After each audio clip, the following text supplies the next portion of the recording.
In the last segment, we talked about the importance of mentorship and why some people may be reluctant to seeking out a mentor.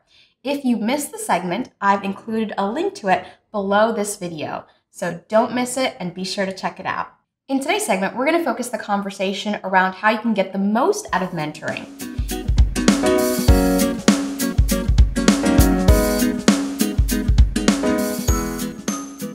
Welcome back to Build, brought to you by Pivotal Tracker. I'm your host, Purnima Vijay Shankar. Each Build episode consists of a series of conversations I have with innovators in tech. And together we debunk a number of myths around building products, companies, and your career in tech. Because I know there's a lot of people out there who may not be aware that they are doing things that are actively acting against them from having a good mentoring relationship. So let's start by talking about what you should not expect to get out of the relationship. So in a word, gossip. I used to have a mentee who would come to my office for our monthly meetings and would sit down and just say, "So tell me what you're hearing about what's going around the company."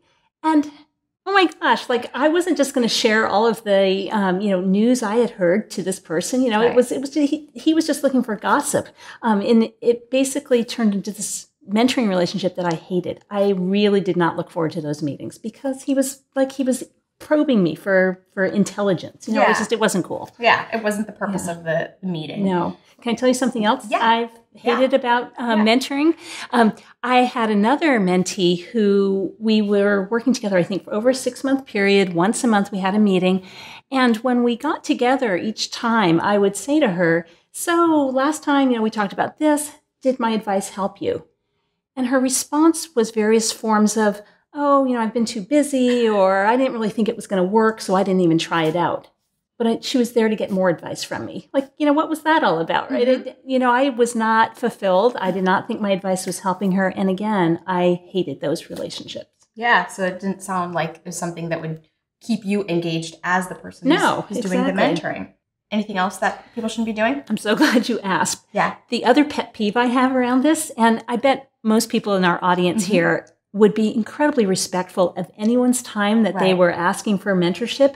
But I definitely have had people that have overstepped the bounds of that. A meeting has been scheduled maybe for an hour and I can't get them to leave the office. It's like, the hour's up and they just keep talking and they want me to, keep providing advice. And I'm just trying to get them out the door because I've got other things to do. Yep. So we really need to be respectful of time and meet our time commitments there. Okay, so now that we've talked about a number of things not to do, let's switch gears and talk about how to set expectations. Sure. So a mentee should really be looking to the mentor for advice, but really in the context of, have you ever experienced this situation before? Or tell me about a time you might have had to do something like this. For example, let's say that you wanted to approach a mentor because you had to learn about a certain market vertical, right? The worst question is to go to that mentor and say, "Tell me everything I need to know about this market vertical," right? It's like it puts so much burden on the mentor to be like this educator and everything. We don't know where to start. Right. We don't even know where to start. It's too big a question. Much better would be to approach the mentor and say, "Hey, I need to come up to speed on this market vertical. Can you tell me how you came up to speed and learned everything you know?" Nice. Something like that. They then can share their experiences and start talking about how they have come up to speed on the market. Yeah, and it's a lot more relatable and they have those experiences. They're not kind of fishing for things that may or may not be applicable. It's kind of your job as the mentee to figure out which piece of their experience relates back to you. Any other examples that you have?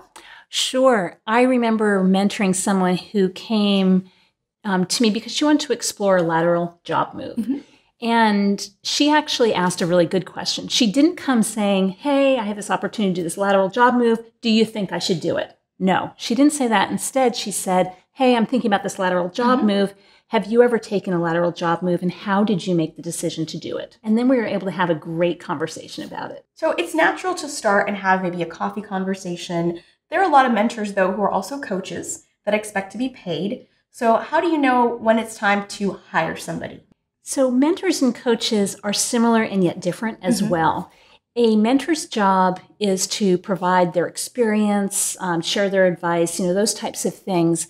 And a coach probably has more of a discipline around helping a client in a certain way, whether that is a job transition that they're exploring and trying to put frameworks around that, or strengthening leadership skills, which is what I focus on. And so and every coach is different. A coach, I think a very simple way to think about this is a coach will be, it's a business. And so there is a charge for that. And a mentor is a free thing. So one thing I'll say though, is every coach has a different style depending on their experiences and their approaches to things. And I am a blend.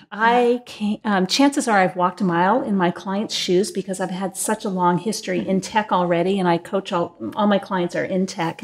So I do provide some mentoring in terms of my coachees might ask me something, my clients will ask me something. And if I have relevant experience, I'll share that story because I think it might help them. But then I'll also be putting more of a framework around helping them achieve their goals over time. And that's why it will end up, there's a payment involved. There's a cost involved. Yeah, you're trying to get somebody to a milestone. Exactly. You're trying to help them improve. And because there's a lot of structure around it, you then want to get paid for that versus like just general kind of coffee conversations. Right, exactly. And so for people who are kind of evaluating when it makes sense to hire somebody, what would you recommend? Like, how would you recommend that they think about it? Yes. I would recommend it in terms of, first of all, if you don't have a good mentoring situation or mentoring program at your company or in a community of some sort, then that's a time to explore coaching. I would also say that if you have a situation where you're trying to grow some skills and you're very much, here are my goals and here's what I want to get to, and you feel that it would be something you want to do not out in public. Like you don't want anyone at your company to know you're working on these skills. Again, you want to do it on your own and sort of on the side, you might want to hire a coach. And then it also might be that you want some professional help in terms of, you respect a lot of people that you work with, but are they the right people to help you, get to this point that you're trying to get to in your career? And it might be time to get an external perspective and some professional help. Yeah. I've also found that just having the accountability of meeting with somebody weekly, thinking of it as an investment is really helpful versus like, oh, can we grab coffee 30 minutes here, 30 minutes there? And a lot of times it's valuable, but you miss some of the context and like you said, some of the framework that people you're paying for have done this over and over again. Here's an analogy. Let's say you think about your workouts, just to keep yourself healthy and so forth. You may have a workout buddy or a friend and you're going to go work out, go climbing, go for a walk, whatever. And that's great. But if you really are serious about changing things up, you might hire a trainer at your gym, right? To really get things moving in the right direction and get some professional help. And that's similar to how you might approach coaching and mentoring. A mentor would be someone like, let's go for that walk together. Let's go climbing together. Let's go, we're going to talk as we go, but it's going to be a little more casual. Right. And then if you really want to get serious, you're going to hire the equivalent of the trainer at the gym. You're going to hire a coach for your career. So last question for you in this segment. How about thanking your mentors, expressing your gratitude so that they know that their time was well spent and they keep kind of looking out for you and want to work with you? Yeah.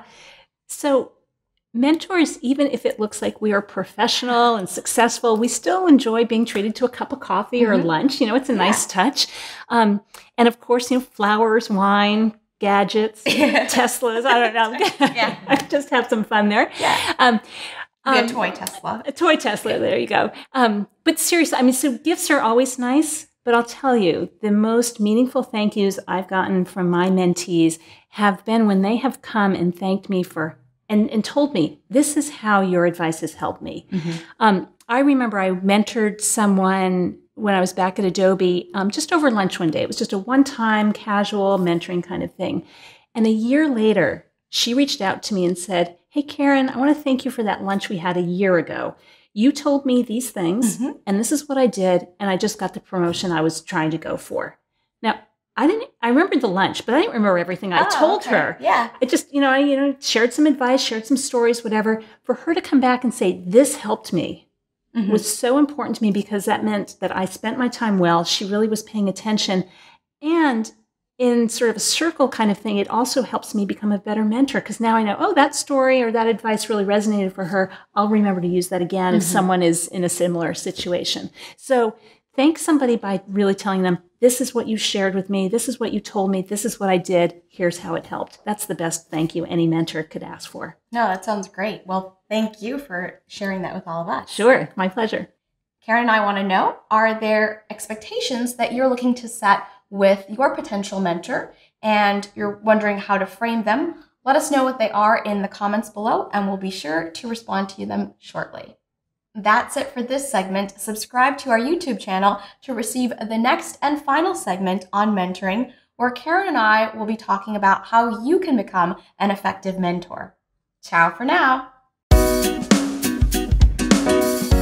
This episode of Build is brought to you by our sponsor, Pivotal Tracker.